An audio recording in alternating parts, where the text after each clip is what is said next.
evening. How's everybody doing? Great to be learning with you on a Thursday, Yom HaMishi. Let's light up the darkness. And night is settling in here in Los Angeles, and that means it's Rosh Chodesh Adar. The new month of Adar is upon us. Adar is the month of Purim. So when Adar comes in, joy increases. It's a mitzvah to be happy in this month of Adar. So let's cultivate that happiness, even though there's lots going on in the world that would tend to bring us down. That's a natural human response, and sometimes it takes work to lift our spirits up, but this is the month to do that. Who's in the house on a Thursday? Rosh Chodesh Adar. Stephen in New Hampshire, Renee in Indiana, Ehud in South Carolina, Melissa in Great Neck, Paula in the Great Northwest, Tom in PA, Nancy, North Carolina, Guy in Ohio, Shandora in the Bronx, Gail in Kansas City, Lucy in Minnesota, John in Maine, Bill in Mid-Missouri, Sharon in New Jersey, Bella in Florida, Joe in the Inland Empire, Renee wishing one Chodesh Tov, Lorraine in Texas, Tom wishing Chodesh Tov, Chaim in Florida, Aoife in Florida, Ella in Southern California. At this point, I think most of you I could probably, if I just read your name, know, Tom in PA, Sharon in New Jersey. I'm sure I would make mistakes, but it comes off the tongue easily. I'm so glad to see you all every day, to be learning with you. It's the honor of my life. So let's do it. Really colorful page today. Lots of great stuff, including the question that's in the title. If meat fell from heaven, is it kosher? We'll get to it. Okay, we are about halfway down, not even halfway down, maybe a third of the way down 59b. It's not easy in Sanhedrin to do a double daf, but we managed yesterday. But we still have to finish 59b and get into page 60, which is our daf today, here in Tractate Sanhedrin, 24th volume of the Talmud. Continuing our discussion of Mishna number 7, here in chapter 7. We've had a long digression on the Noahide commandments. We'll continue that for a little while, and then we'll wrap that up and get back to Mishnah number 7, which was actually about the blasphemer, the death penalty for one who commits blasphemy, for the Jew who commits blasphemy, possibly for the non-Jew also. Let's get into it. It is stated in the Baraisa, and we have only the prohibition against eating the sciatic nerve to which this classification applies, and this is according to the opinion of Rabbi Yehuda. Right, so we're talking about laws that apply to non-Jews as well as Jews, and this idea that certain laws were given to the children of Noah. They were given again at Mount Sinai, so those would be laws that apply to the Jews as well as to the non-Jews. But there are certain laws that fall in this category, right? Not eating the sciatic nerve, so that's something about kashrus, right? Jews are not allowed to eat the sciatic nerve, in a cow. I assume it's also in a sheep or in a goat. So that's a part of the animal that would be removed. This, of course, after the animal was slaughtered in a kosher manner, determined not to be a treifa, didn't have the kind of defect once we get inside the animal that could have caused it to die within 12 months. So then it's kosher, but there are parts of the animal that we don't eat, and this is one of them, and this is in commemoration of Jacob, who wrestled with the angel, and his hip was dislocated in that battle, and the night before he reunited with his twin brother Esau. And so the Torah said at that time that to this day, therefore, Jews don't eat that, right? The children of Jacob, the descendants of Abraham, Isaac, and Jacob, don't eat that part of the animal. Does this apply to non-Jews? Is a question being asked here. The Gemara asks, but these aforementioned commandments also, that you shall be fruitful and multiply, and we talked about at the end of yesterday, circumcision, the bris milah, right? The circumcision for Jewish boys. Also were not repeated at Sinai in order to teach that they apply to the descendants of Noah as well as to the Jewish people. The Gemara says, but these aforementioned commandments also, procreation and circumcision, were not repeated at Sinai in order to teach that they apply to the descendants of Noah as well as the Jewish people, but rather were mentioned for other purposes, and therefore they apply only to the Jewish people, similar to the prohibition against eating the sciatic nerve. So the Gemara answers, these commandments were repeated for the sake of teaching something else. By contrast, this prohibition of eating the sciatic nerve was not repeated at all. It is mentioned only in the book of Genesis. Therefore, circumcision and procreation were not included in the category of commandments that were given to the descendants of Noah and were not repeated at Sinai. They obviously don't apply, right? And there are many non-Jews who practice circumcision, but they're not commanded in it. That's a commandment on the Jews, not to the Bnei Noach. Let's keep going here. Okay, so if you wish, say that there is another explanation for the fact that the commandment of circumcision does not apply to the descendants of Noah, despite the fact that it was repeated for the Jewish people. From the outset, it was Abraham, and not all the descendants of Noah, that the merciful one commanded to perform this commandment. It wasn't other people that were commanded. Abraham was told to circumcise himself at the age of 99, I believe. Is when he received that commandment, and that his descendants after him, who were members of the covenant of the Jewish people, right? So it would be Abraham and Isaac and Jacob, not Isaac's brother Ishmael, not Jacob's brother Esau. So where are we here? From the outset, it was Abraham, and not all the descendants of Noah, that the merciful one commanded to perform this commandment. As God said to him, quote, and as for you, you shall keep my covenant, you and your offspring after you, throughout their generations. Genesis 17:9. So the Gemara infers from this, you and your offspring. Yes, another person. No, that's why it's a commandment upon the Jews. Okay, why not all the descendants of Abraham? That's what we're going to explore now. So the Gemara challenges, if that is so, the descendants of Ishmael should also be obligated to observe circumcision, as they are also the offspring of Abraham. And the Gemara explains that the verse states, for through Isaac offspring shall be called yours, Genesis 21:12, which means that Ishmael's descendants are not called the offspring of Abraham for purposes of the covenant of the Jews as expressed in the Torah. I'm sure somebody's already typing, oh yeah, the descendants of Ishmael, right, who are considered to be the Muslims, do practice circumcision. They actually, I believe they do it at the age of 13 for boys, but they're not commanded to do that according to Torah law. That's their own tradition based in other texts. Muslims, or the descendants of Ishmael, are not commanded to circumcise under Torah law, which is what we're talking about here. It's not that they're forbidden to, but it's not a commandment incumbent upon them according to Torah law. Now the Gemara challenges, well, granted, Ishmael's descendants are not considered the offspring of Abraham, but for this purpose, but at least the descendants of Esau, or in English Esau, the son of Yitzchak, the son of Isaac, should be obligated to observe circumcision. Why isn't he? And the Gemara explains, since the term, quote, through Isaac, right, be-Yitzchak, also means of Isaac, it is derived that the mitzvah applies to only some of Isaac's offspring, but not all the descendants of Isaac.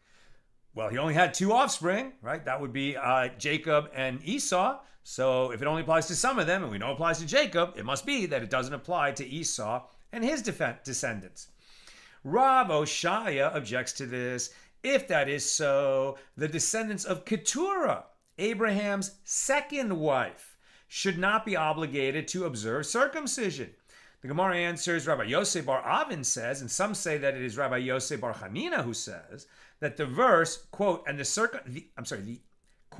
and the uncircumcised male, who is not circumcised in the flesh of his foreskin, that soul shall be cut off from his people. He has broken my covenant. Genesis 17:14. That is the strongest possible terminology. There's all kinds of politically correct and trendy things to do in the modern world. But the son of a Jewish mother has to be circumcised, and to not circumcise a Jewish boy is, it's just violating the most explicit commandment.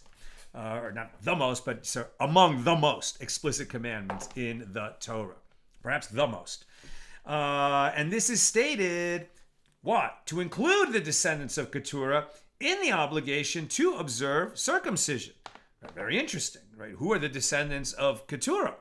Now, Keturah, right, after Sarah died, the Torah tells us that Abraham remarried and he had more kids.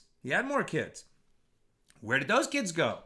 It says that Abraham sent them east with gifts. And then we don't hear about them anymore in the Torah narrative. Some people say, it's just a theory, there's no proof, it's not a universally adopted teaching, that's for sure. But some say, and in traditional Jewish sources, some say that Abraham sent those children east, meaning to India, and that they had certain spiritual gifts with them, and that somehow entered that kind of stew of spirituality that exists in India, an incredibly spiritual place. Really, on the one hand, it's pantheistic, lots of different gods. We would definitely call that idolatry. On the other hand, when you visit there, it's amazing. It's an amazing place, amazing culture, amazing people. It's actually a place where Orthodox Jews go on vacation because it's so because there are restaurants that are strictly vegetarian, and it's not so difficult to eat kosher food when you travel through India. It has to be arranged, with rabbinic supervision, etc., but it's not so difficult to make happen. Some say that these descendants of Abraham's second wife, Keturah, who went east with spiritual gifts, ended up in India. Rav Oshaya objects to this. Did I just read that? Yeah, I just read that. Okay, new subject. Rav Yehuda says that Rav says meat was permitted to Adam, the first man, for consumption, as it is written, quote, and God said, behold, I have given you every herb that brings forth seed, which is upon the face of all the earth, and every tree, which is the fruit of the tree that gives forth seed. For you it shall be for food, and for every animal of the earth, and for every fowl of the air, and for everything that creeps upon the earth, in which there is a living soul, every green herb for food. And it was so.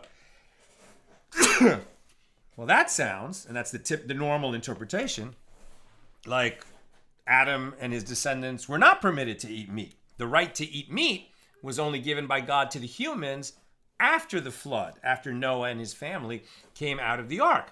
So, I'm sorry, and that's what it says here. I just read it wrong. Rav says meat was not permitted. Sorry.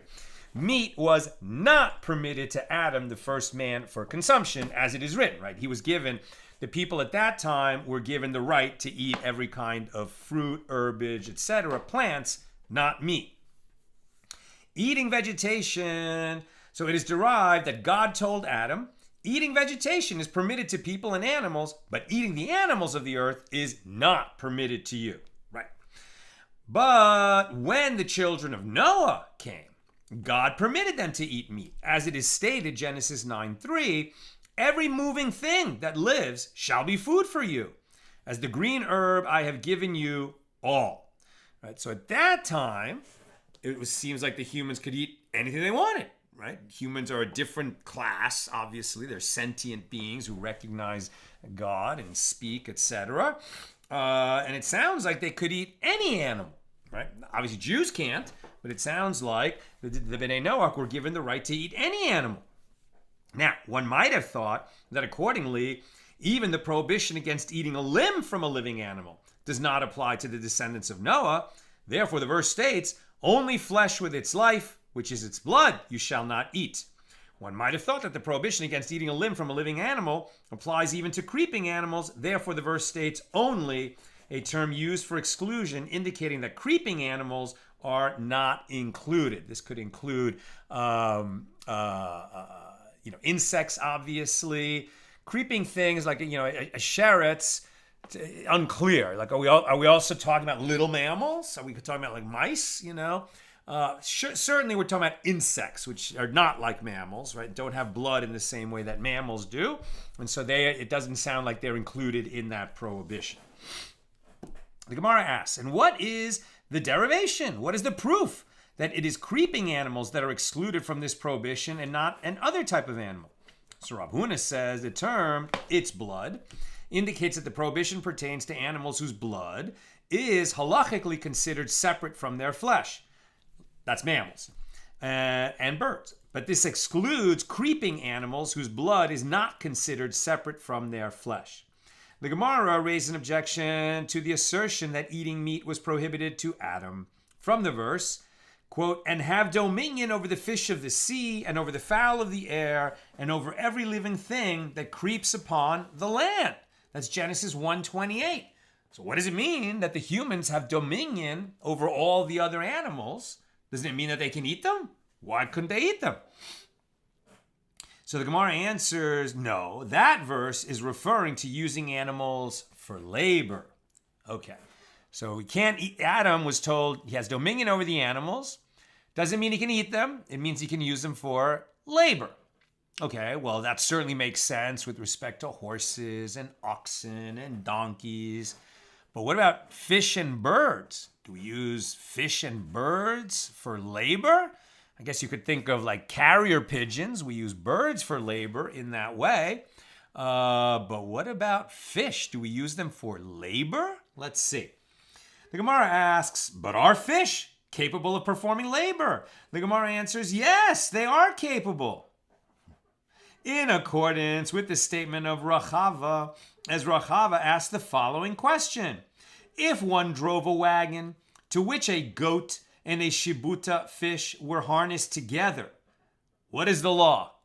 This is a wonderful, one of these kinds of obviously hypothetical cases in the Talmud. I don't think this ever happened. The question is, if it did happen, if there was a way to do this, would it be legal? You can't harness a bull and a donkey together to pull a wagon, right? That's violating kilayim, diverse kinds. Just like you can't wear wool and linen together, and you can't plant wheat in the midst of an orchard. You can't use, a donkey and an ox to harness them together to pull a wagon. So we know that. And what they're asking is, or what Rachava is asking here, is what about a goat and a fish? Since a fish is not a mammal and it is not normally used for pulling wagons, if you were able to achieve such a harnessing of a goat and a fish together to pull a wagon, would that violate this prohibition? Sounds like it was a thought experiment. But here he's being taken seriously. So he asked, if one drove a wagon to which a goat and a shibuta fish were harnessed together, what is the law? Has he violated the prohibition of kilayim in the same way that one does when plowing with an ox and a donkey? So in any event, Rachava's question indicates, quote, that there is a way, albeit far-fetched, for a fish to perform labor. It's imaginable, so therefore, since it's imaginable, maybe some guy somewhere, sometime, used a fish for labor, and he had the right to do that because Adam and Eve were given dominion over all the fish of the sea. Come and hear a proof that it was permitted for Adam to eat meat from the phrase in the aforementioned verse, and have dominion, and over the fowl of the air. And what, is it not stated with regard to consumption? No, it is referring to labor. Where do we use birds for labor? I mentioned the case of a carrier pigeon, but is that really labor?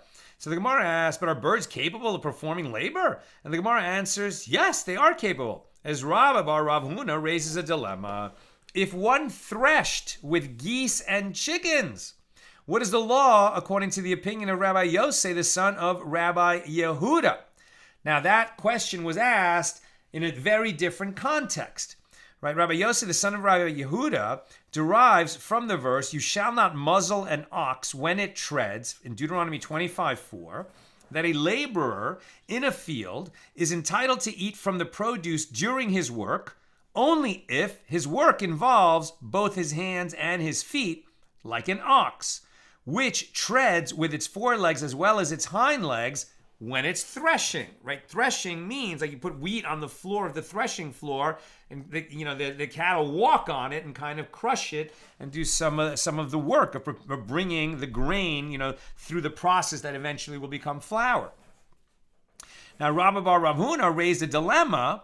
Again, sounds like a Talmudic dilemma, hypothetical, just understand the law, as to whether that prohibition against muzzling an animal while it was being used for labor in the field would also apply to geese and chickens, which have only 2 feet rather than 4 feet. In any event, that's what the question was asked in that context, but for our purposes here, he said, okay, we could posit a case where somebody doesn't have, cattle or goats or sheep to do the threshing on the threshing floor. So what if he just, had chickens and geese walking around on the grain? In that case, would he have to muzzle them so that they're only walking on the grain and not eating it? We don't need to get to the answer to that question. It just sounds like, well, theoretically, you could use birds for labor, and so that would be permitted to the descendants of Adam, to all humans, because Adam and Eve and their descendants were given dominion over the animals and the fish and the mammals, let's say, and the fish and the birds. Come in here approved from the phrase, quote, and have dominion and over every living thing that creeps upon the land.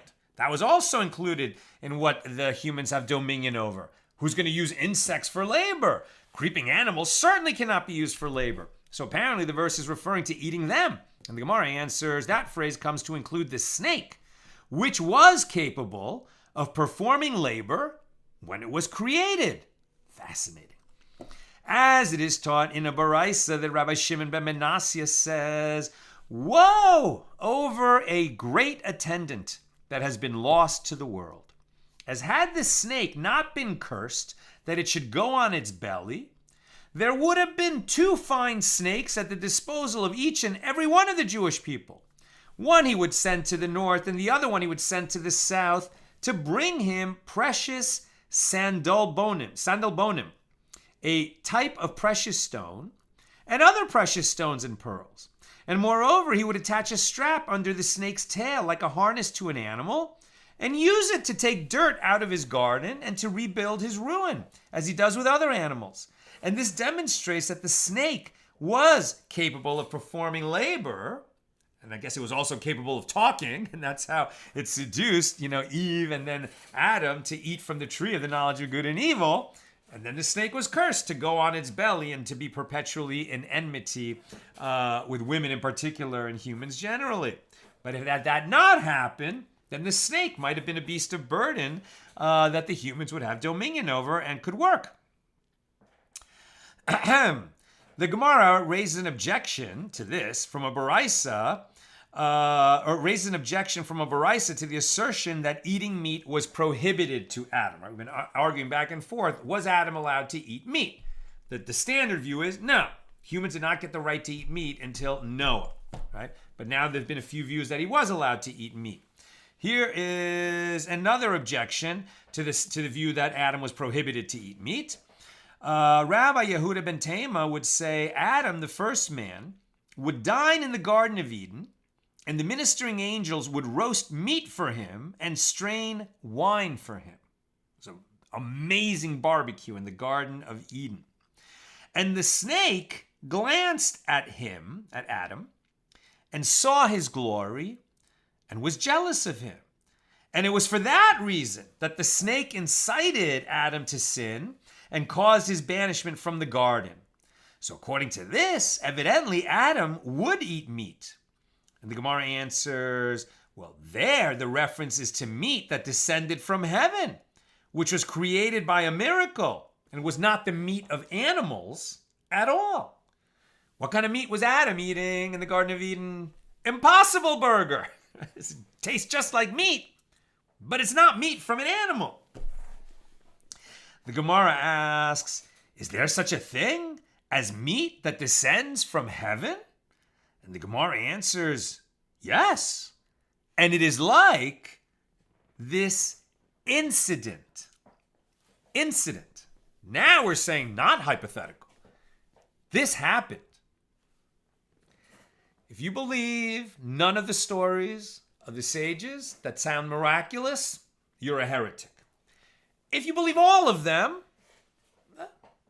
you're a very pious person. But if you believe none, you're a heretic. This happened, is what the sages are reporting.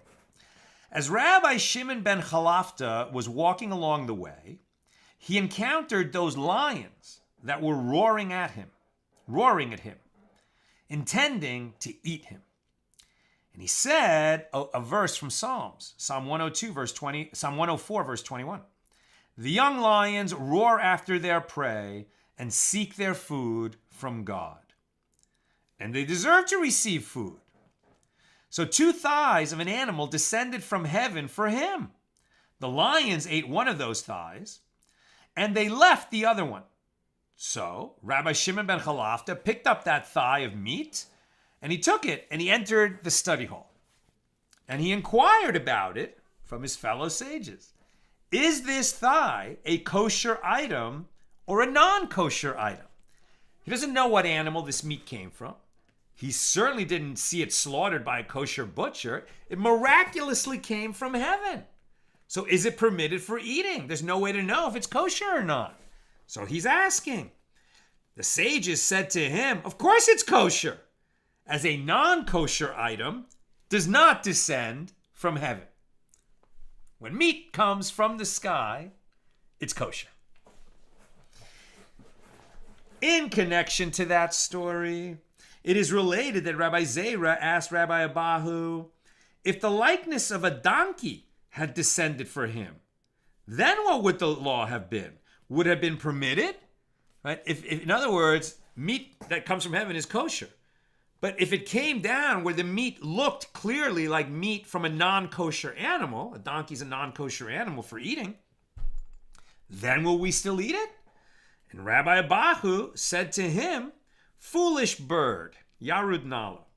The sages already said to him that a non-kosher item does not descend from heaven. Therefore, it must be kosher.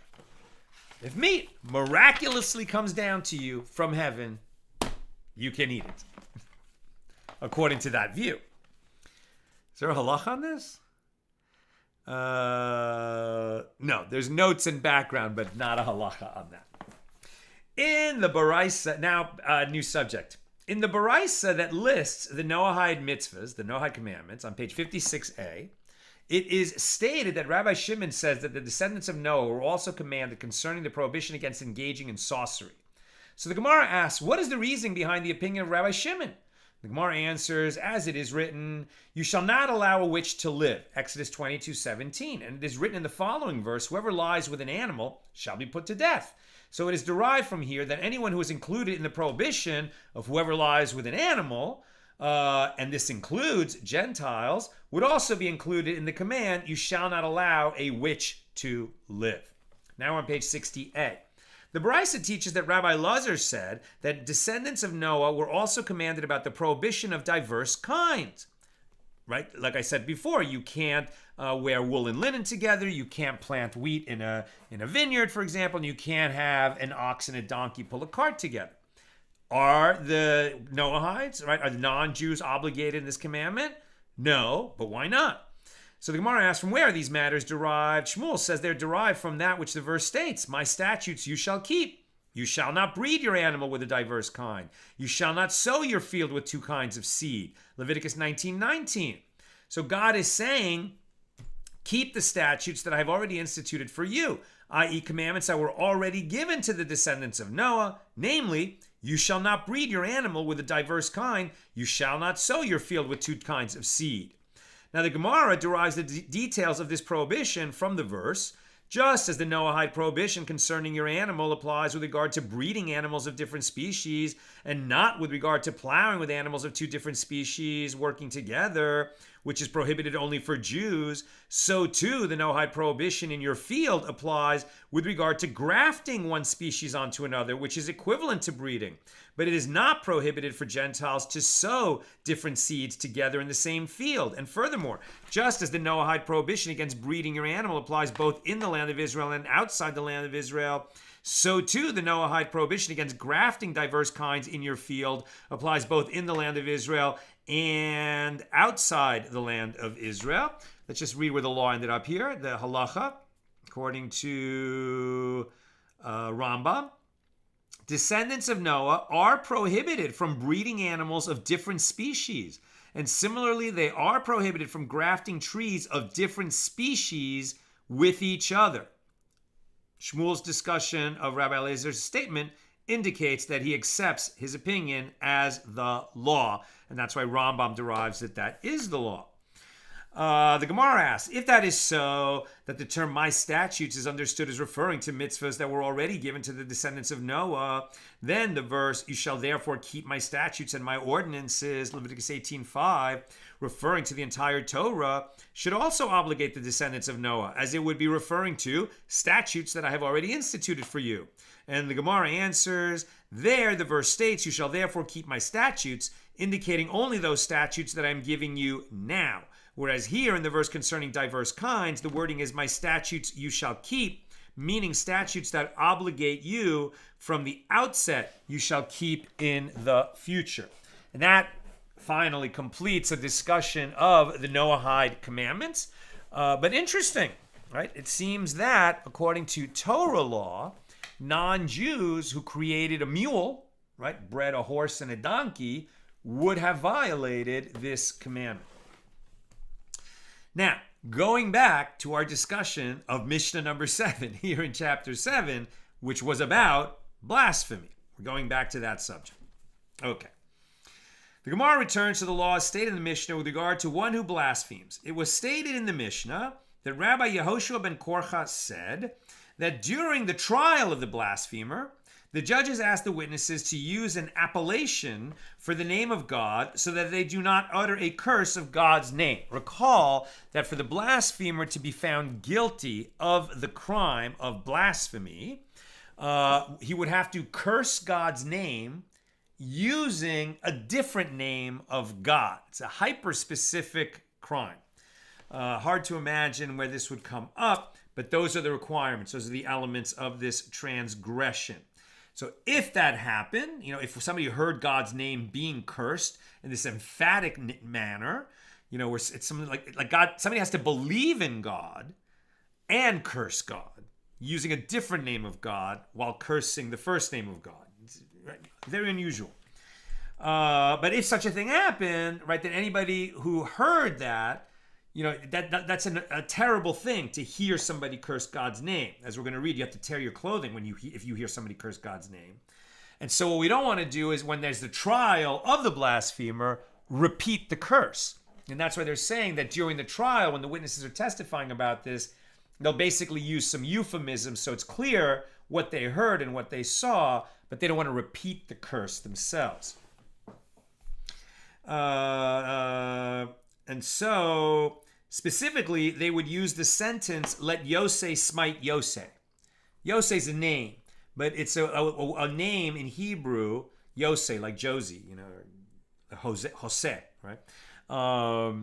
But it's in Hebrew, it's a name made with 4 letters. And why did they pick Yosei? Because the ineffable name of God, also known as the Tetragrammaton, is a 4-letter name of God, that we would even change the way we pronounce the letters, and we would say Yud-K, Vav-K,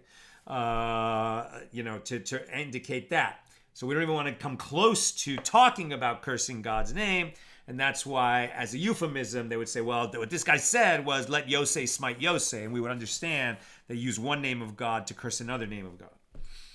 Now, Rav Acha Bar Yaakov says, the blasphemer is not liable unless he blesses, meaning curses, another euphemism, the Tetragrammaton, the 4-letter name of God, which is to the exclusion of one who curses the 2-letter name of God, which is spelled Yud-Hey. In that case, he would not be liable. Even though that is a name of God, for one to be guilty of blasphemy, the name of God that he curses has to be that specific name, the Yud Hey, followed by Vav Hey. Now the Gemara answers, isn't that obvious? We learned in the Mishnah that the expression used in court is let Yosei smite Yosei, which indicates a four-letter name. Why are you telling us this again? And the Gemara answers, lest you say that the Tana mentions this statement as a mere example, but does not intend that the witnesses use the four-letter name in particular. Rav Acha bar Yaakov teaches us that one is liable only for cursing the tetragrammaton.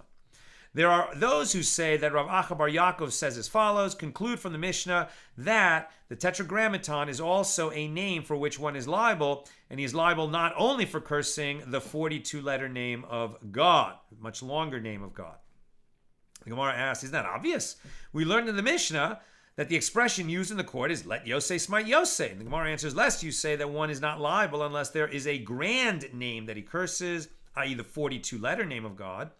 And the Tan of our Mishnah mentions this statement as a mere example, lest we think that Rav Acha bar Yaakov teaches us that one is liable even for cursing the tetragrammaton, and the name Yosei is mentioned specifically to indicate that. New subject, the Mishnah taught when the judgment is over and the judges need to hear the exact wording of the curse so that they can sentence the defendant, the eldest of the witnesses repeats the curse that he heard, right? He witnessed now he actually says what the blasphemer said that led to his death penalty. And the judges rise, and because they've now heard a curse, obviously it wasn't spoken by the witness as a curse of God, he's repeating what he heard. And they need to say it out loud because the blasphemer is going to be taken out and sentenced to death. But now that they have heard, the judges have heard with their ears a human curse God's name, even in this context, they're going to tear their clothing and they're never going to fix that tear. It's like when a close relative dies, we tear our clothing. That's to show you how grave an offense it is if you hear someone curse God's name. Now the Gemara asks, from where do we derive that the judges must stand when they hear this? Rabbi Yitzchak bar Ami says it is derived from that which the verse states about Eglon. And, quote, and Ehud came to him and was sitting by himself alone in his cool upper chamber. And Ehud said, I have a message from God, the name here is Elohim, to you. And he arose out of his seat. This is from Judges 3, verse 20. And are these matters not inferred? Kal v'chomer. And if Eglon, the king of Moab, who was a Gentile and knew the name of God only by another appellation, not the name that we know God by, and nonetheless he stood in honor, all the more so must a Jew stand if he hears the ineffable name of God. Not even that, and then the witness reports that it was cursed. But since the witness is going to speak the ineffable name of God, the judge has to be standing just for that. The Mishnah teaches that upon hearing the curse, the judges make a tear in their garments. And the Gemara asks, from where do we derive this? And the Gemara answers that it is derived from that which is written.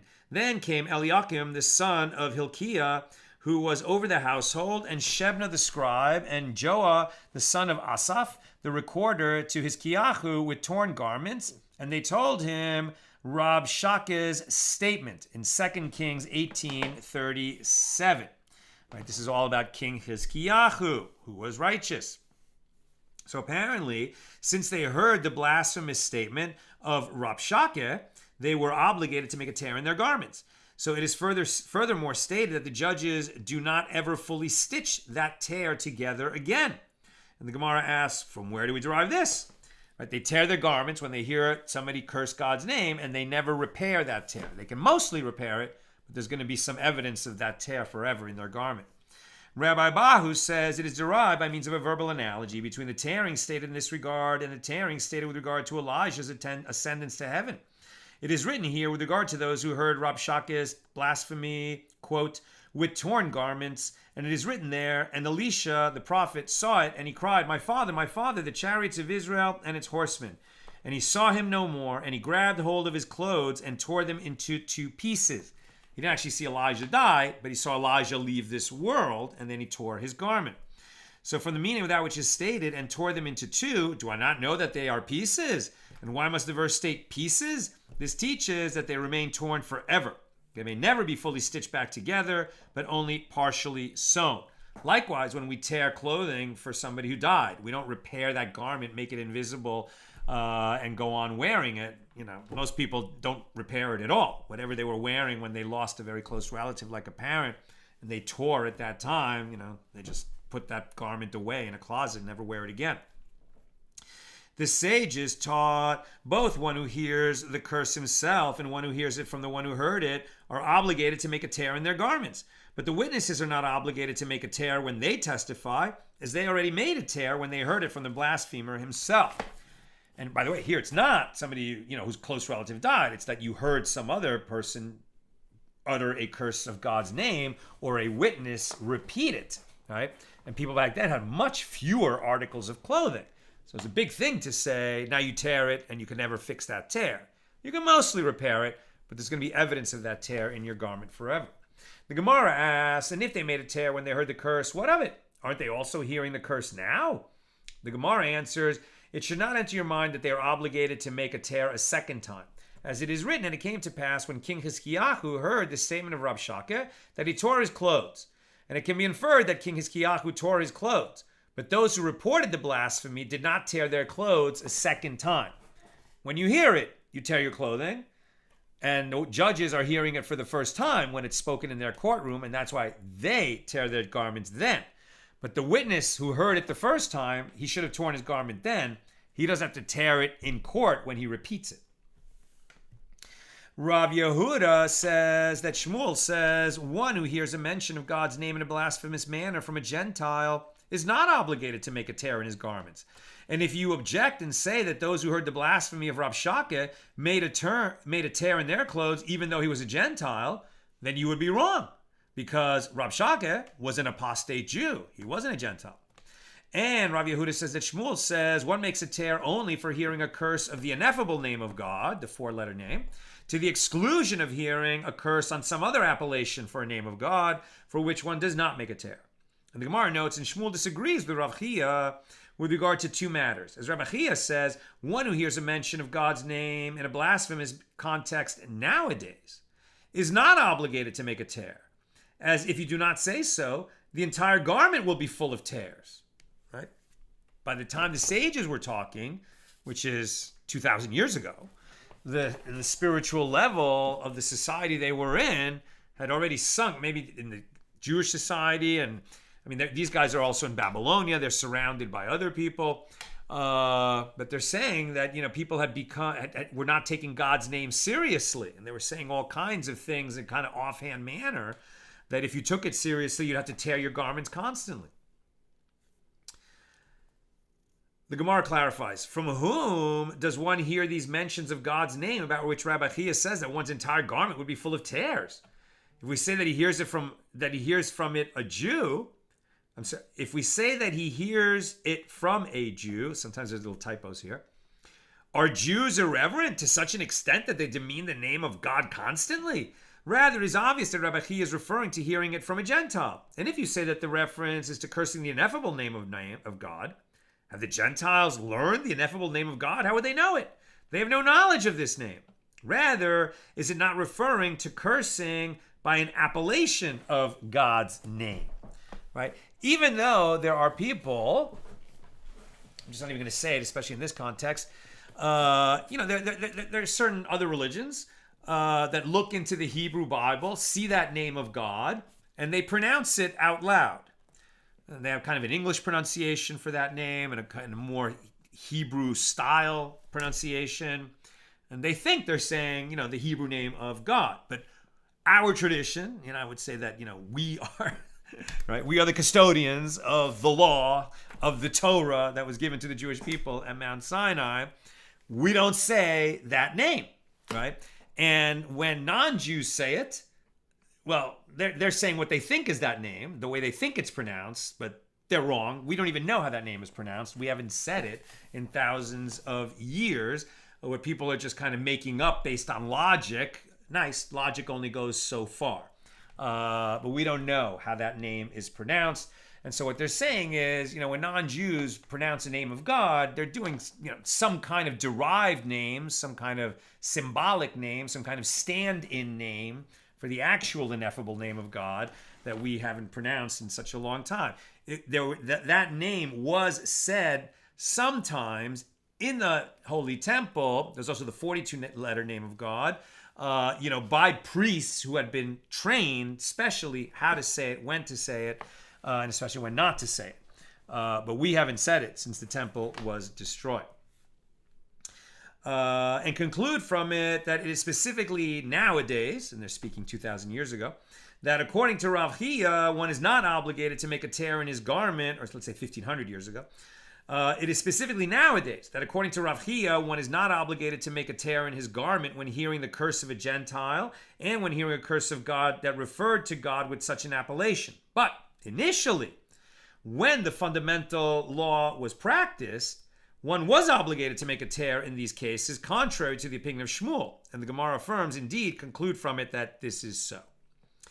And finally, as we wrap up our discussion in Mishnah number 7, the Mishnah teaches that after the eldest witness states the exact wording of the curse, the second witness does not repeat it, but he says, I too heard as he did. And Reish Lakish says, conclude from it that saying, I too heard as he did is valid testimony by Torah law, both in cases of monetary law and in cases of capital law.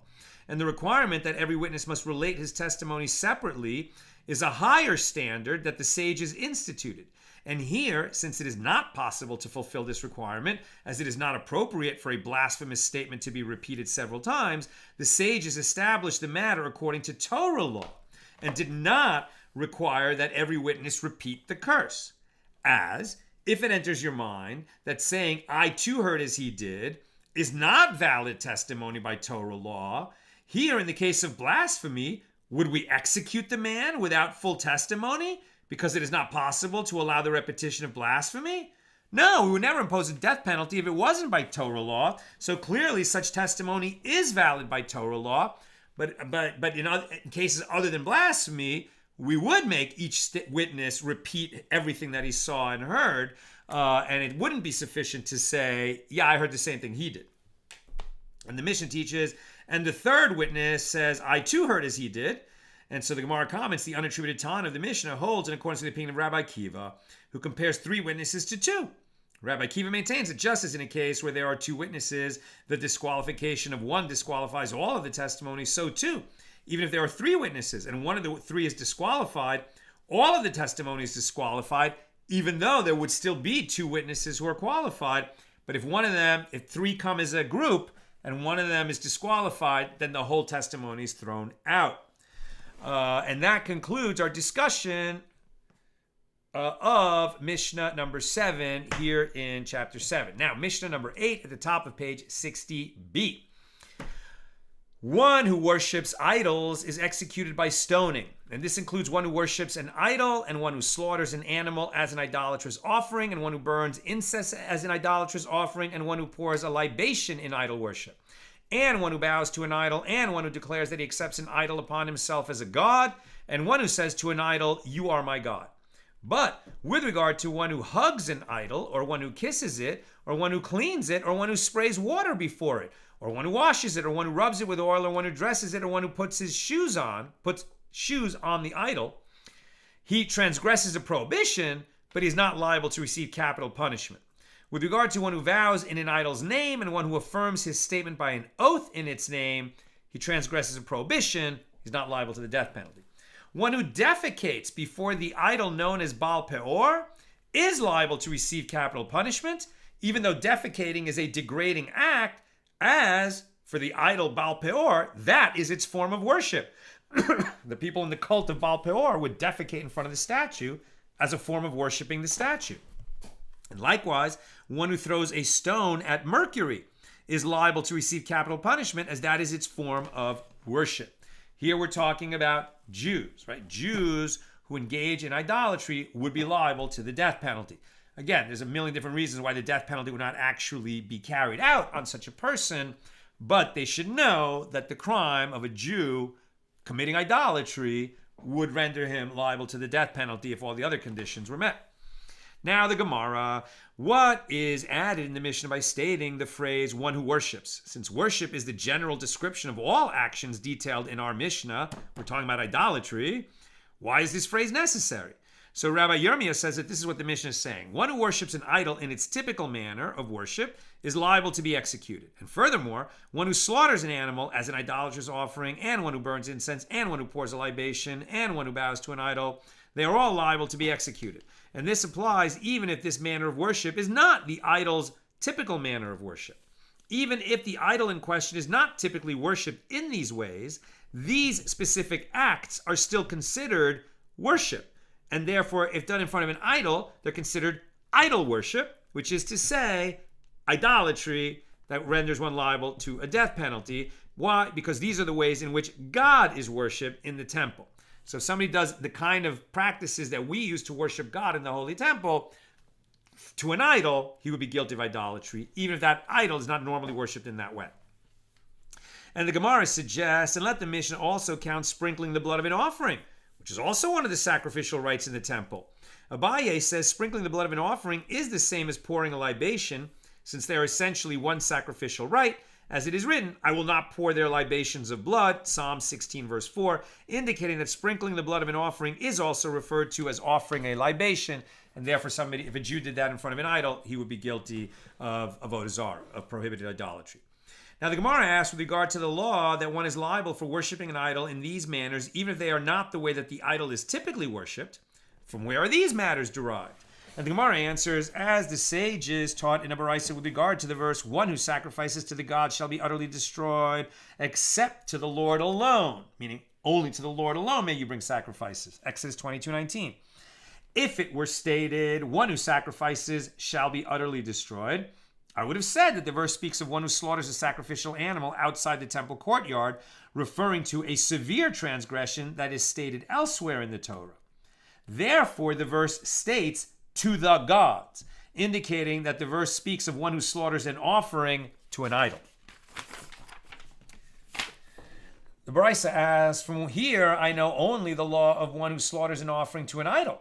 From where is it derived that one who burns incense or pours a libation is also liable to receive the death penalty? And the Baraisa answers that the verse states, except to the Lord alone.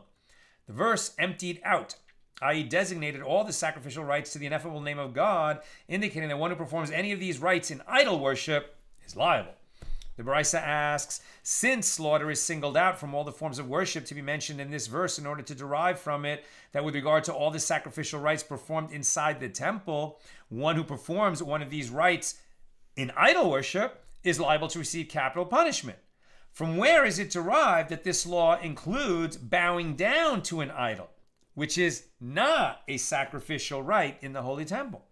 So the Baraisa answers that the verse states, and has gone and served other gods and bowed to them. Deuteronomy 17:3. The Torah explicitly prohibits bowing to idols. And a verse near it states, then you shall bring forth that man or that woman who has done this evil thing to your gates, the man or the woman, and you shall stone them with stones, and they shall die. Deuteronomy 17:5. So it is derived from the juxtaposition of these two verses that one who bows down to an idol is liable to be executed. So the Baraisa asks, we have heard the punishment for bowing down to an idol, but from where is the prohibition against doing so derived, right? The Torah will often have two different verses, one to say this action is prohibited, and a different verse to say that if you do that action, you will be liable to such and such punishment. Separate verses for the prohibition and for the punishment. So that's what's being asked here. We have heard the punishment for bowing down to an idol. From where is the prohibition against doing so? And the Baraisa answers that the verse states, Exodus 34:14, for you shall bow to no other God, right? You shall only bow to Hashem. One might have thought that I should include among those liable to receive capital punishment one who hugs an idol, or one who kisses it, or one who puts its shoes on as well, showing affection for the idol, but not doing the kinds of actions that are normally associated with worshiping an idol. So you might have thought that these would also lead to a death penalty. Therefore, the verse states, quote, one who sacrifices shall be utterly destroyed, referring to the act of slaughtering and offering in idol worship. So the Baraisa explains, the slaughter of an offering was included in the general category of the prohibited forms of idol worship. And why was it singled out to be mentioned in this verse? It was singled out to compare a matter to it and say to you, just as slaughter is notable in that it is a sacrificial rite performed inside the temple, and those who perform this rite for the purposes of idol worship are liable to receive the death penalty for it. So too, any form of worship that is a sacrificial rite performed inside the temple is prohibited when performed for idol worship, and transgressors are liable to receive the death penalty for it.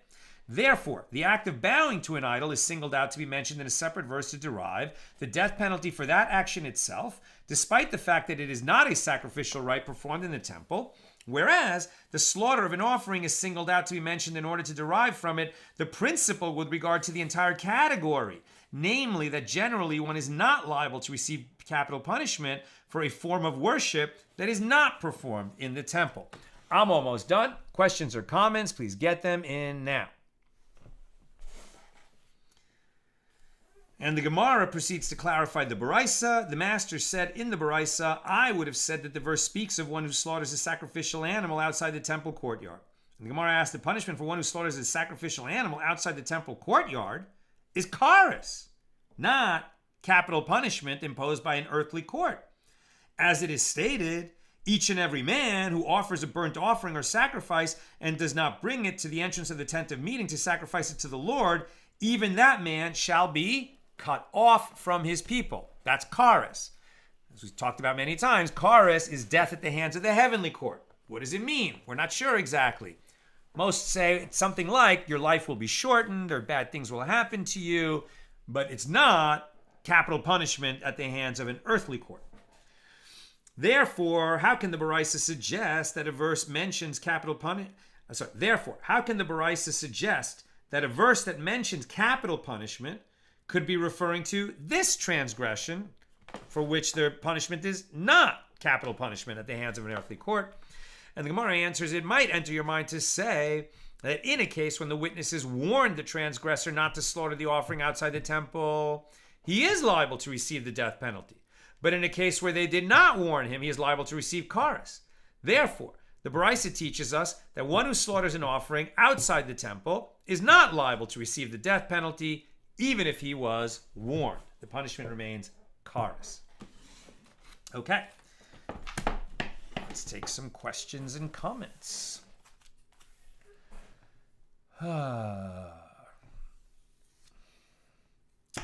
So, welcome Jim Lorissy, new name, who said, tell me how these requirements relate back to the Ten Commandments. And Sharon answered, not so much the Ten Commandments, but among the Torah's 613 commandments. If this question was, I'm not sure when you asked that question. We covered a lot of ground today.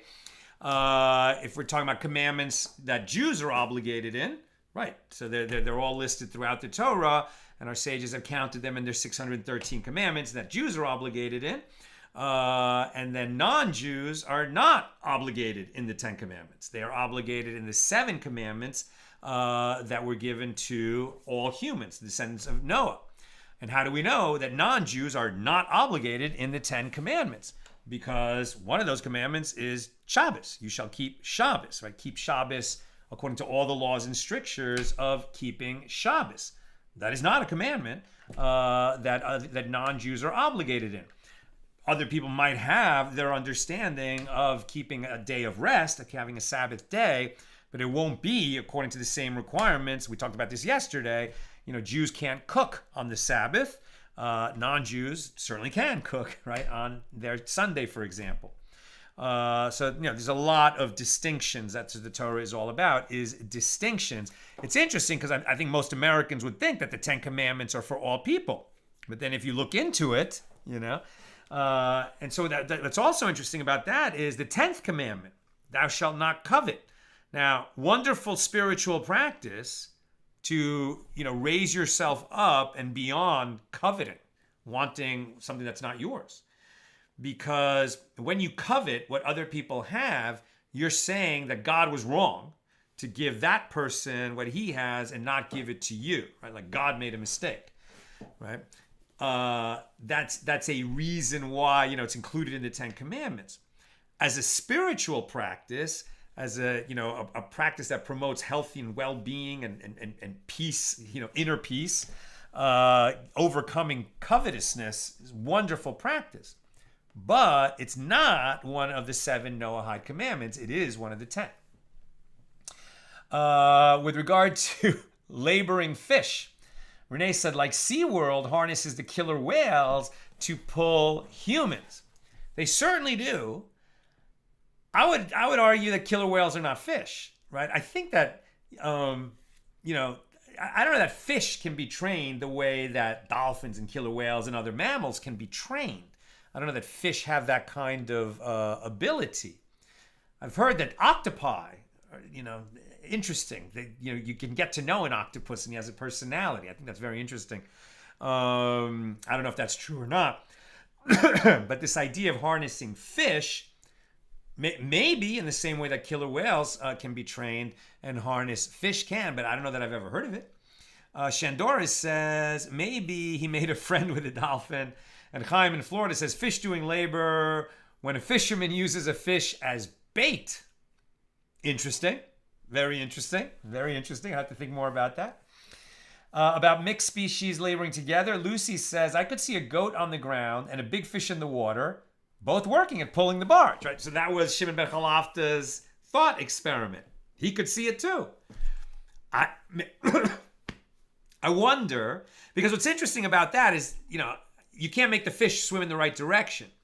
But, maybe, like, for instance, if somehow that salmon are always going upstream at this time of year, and somehow you have a wagon that needs pulling, and you get a net that on a rope, and like you can catch some of these salmon, they're just going to keep pulling, and then they're going to pull that net and your rope, and now you could sort of use that force. It could work, and then if you have the rope on the net full of salmon, and another rope on the goat, I didn't get the answer. Would that be considered kilayim or not? Right? All we know is that it was asked so that it was conceivable that fish could work for us. I don't know what the answer is. Would that violate the prohibition on working diverse kinds together? And finally, Sharon, don't we consider meat from heaven kosher based on the quail that came down for the Israelites? I don't know if that's the press. I was thinking that when we were reading it today. I was thinking the same thing. Is that the reason that we would assume that all meat that comes from heaven is kosher? I'm not sure if that's the reason. Certainly it would be part of the debate and part of the argument. It makes sense. Is that dispositive enough? I think the argument against would be, well, that, was God saying, it was not a blessing when that quail came, right? It was the people complaining. And God said, oh, you're complaining, you want to be back in Egypt, you want meat, I'll give you so much meat, it'll come out of your noses, right? It was God expressing frustration. It was like, fine, take it. But it was not something that was eaten in joy. And after the first few bites, they probably regretted that they had complained to their creator. Maybe God would have given them meat if they had just been more polite about it. And then they could have enjoyed it more. So, but for those reasons, manna, that was a one-time thing in history. The clouds of glory, that was a one-time thing in history. So I don't know. One of the arguments that we've seen is for things that happen once in history, we can't necessarily learn out a halacha from that. And it's funny to say it's a halacha that if meat comes from heaven, we're going to assume it's kosher. And we have to be very careful, right? Because if there's a tornado and a cow gets swept up in it, and then gets torn apart in all that wind, and then it drops at your feet, is that kosher meat? No. I don't think that's meat from heaven. That's a cow that got caught up in a tornado. What they're talking about, is obviously a miraculous occurrence. But it's hard to make precedents out of these kinds of incidents. And Commando Kanaya says, Shalom from the Philippines. Happy Preparation Day. Advance happy Sabbath Day. Have a great day, Rabbi Salvador Litvak. I'm not a rabbi, but may you be blessed with a great day too. And great to be learning with all of you. And tomorrow, regular Friday time, 11:30 a.m. Pacific. We'll do that next Friday as well. And then that will be the last one, because not this week, but next week, in 8 days, Saturday, March 6th, the clocks change. And after that, we'll go back to the regular Friday time of noon Pacific. But tomorrow, 11:30 a.m.